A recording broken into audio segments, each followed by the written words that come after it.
আলাইকুম। আজকে আমি আপনাদের সাথে যে বিষয়টি নিয়ে আলোচনা করব সেটা সংস্কৃতি বিষয়ক মন্ত্রণালয় প্রশাসন ২ অধিশাখার বাংলাদেশ সচিবালয় ঢাকায় একটা রাজস্ব খাতে একটা নিয়োগ বিজ্ঞপ্তি প্রকাশিত হয়েছে। নিয়োগ বিজ্ঞপ্তিটার আদ্যপান্ত প্রথম থেকে শেষ পর্যন্ত আজকে আপনাদের সাথে শেয়ার করব। যদি ভালো লাগে অবশ্যই লাইক করবেন, শেয়ার করবেন।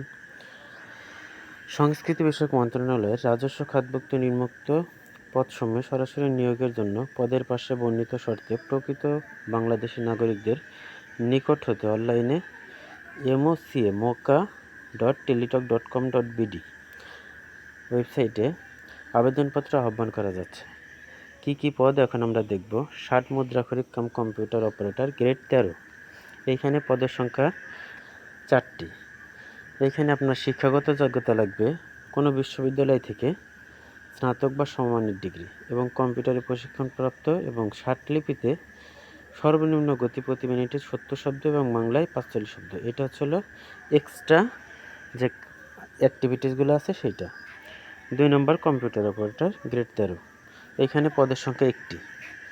এইখানে যে কোনো বিশ্ববিদ্যালয় থেকে স্নাতকে এমএসসি অথবা বিজ্ঞান বিভাগে স্নাতক সম্মান বা সমমানের ডিগ্রি। এইখানে কম্পিউটার মুদ্রাক্ষরে প্রতি মিনিটে বাংলায় 25 শব্দ এবং ইংরেজিতে 30 শব্দ লাগবে। 3 নম্বরটা অফিস সহকারী কাম কম্পিউটার মুদ্রাক্ষরিক। এইখানে বেতন স্কেলটা 16 গ্রেডের। পদের সংখ্যা 7টি। কোনো স্বীকৃত বোর্ড হতে এখানে শিক্ষাগত যোগ্যতা লাগবে উচ্চ মাধ্যমিক সার্টিফিকেট এবং কম্পিউটার প্রশিক্ষণপ্রাপ্ত থাকতে হবে এবং বাংলায় 20 শব্দ থাকতে হবে, গতি মিনিটে এবং ইংরেজিতে 20 শব্দ থাকতে হবে। 4 নম্বর অফিস সহায়ক। অফিস সহায়ক সবচেয়ে বেশি পদ, এখানে 15টি নেবে।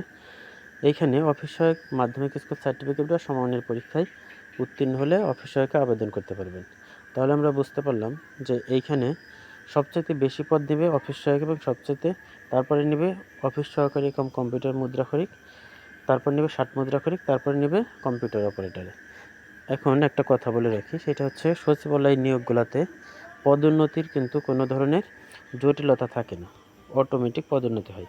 এখন কিভাবে আবেদন করবেন এবং কত বছর পর্যন্ত আবেদন করা যাবে সেইটা বিস্তারিত বলি। দেখেন, এটা 18 থেকে 32 বছর হতে হবে এবং আবেদন করা যাবে আপনার 21/5/2026 সকাল 10টা থেকে 20/6/2026 বিকাল 4টা পর্যন্ত, প্রায় 1 মাস সময় দিয়েছে।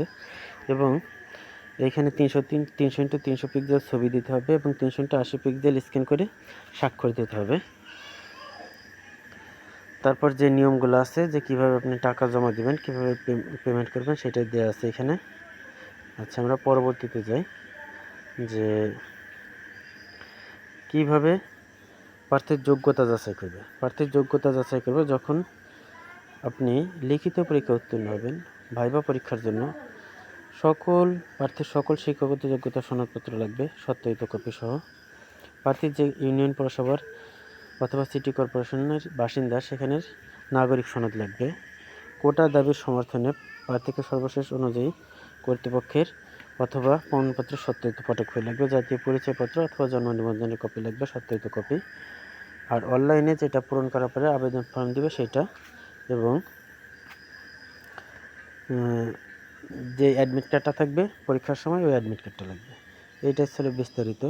আপনারা আমার চ্যানেলটি সাবস্ক্রাইব করে রাখবেন যাতে আমি প্রত্যেকটা সার্কুলার আসার সাথে সাথে আমি শেয়ার করতে পারি এবং আপনারা দেখতে পারেন। আর সবাই ভালো থাকবেন, আমার জন্য দোয়া করুন। আসসালামু আলাইকুম।